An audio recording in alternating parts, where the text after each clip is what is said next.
this angle right here, this is called the exterior angle.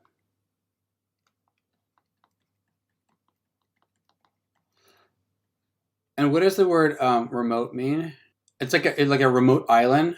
Well, I think of it as meaning like far away, like not near anything else. Let's see, so far away.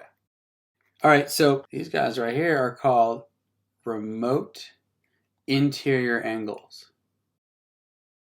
because the one that's close to angle 1 is this angle here, and then you have a happy face. So yeah, so the theorem says that the exterior angle is equal to the sum of the two remote interior angles. In this case, angle 1 is equal to 54 degrees plus 79 degrees. Mental math. I'm using a calculator too. 133.